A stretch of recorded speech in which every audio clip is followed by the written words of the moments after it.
Well, the winter weather's back, and now they're talking ice.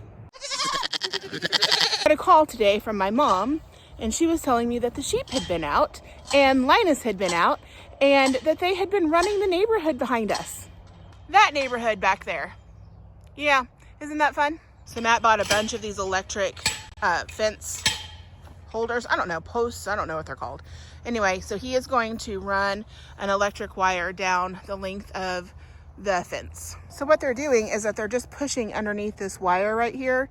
The very bottom wire is not electrified. So they're just nosing underneath it, and they know that if they go through fast enough, they won't get shocked.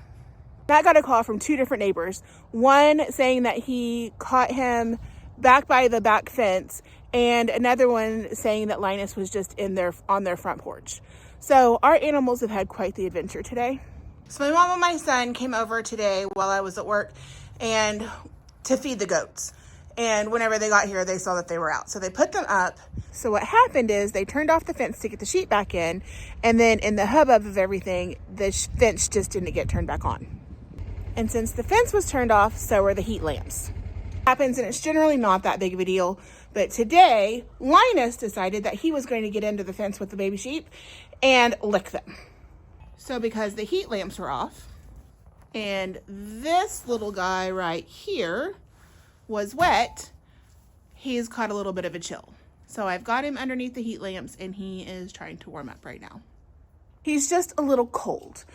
So he should warm up here pretty soon. He was just a little bit damp, but when it's 30-something degrees outside, it's just cold enough to get somebody sick. This is what's going to be nice whenever we finally get to our new house and our new property, because then we can have dedicated switches for things, and little mistakes like this won't happen. Again, it's not a big deal, and normally on a regular day, it wouldn't have been a big deal at all. If Linus wouldn't have gotten in there, and he would mind his business, really, and not licked on the baby, they would have been fine. So now, to prevent Linus from getting back in with the lambs, I put this piece of cattle panel back up. We took it off the other day because we thought that he wouldn't get back through here since they were older and he wasn't that excited about them anymore. And we needed a zip tie, or not zip tie, but a bungee cord. So we had taken this piece of fencing off, so I put it back on, so now he can't get back in. In reality, he was just trying to be a good boy, and he was just trying to take care of his sheep.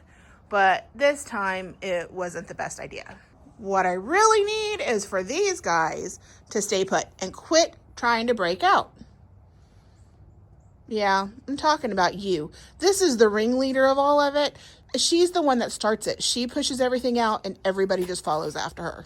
All I can say is that the weather that's coming in must be pretty significant. The people that I work with were kind of on edge today, too. So, I don't know. It looks like we're in for some ice. It looks like we're in for some crazy storms, and we'll see.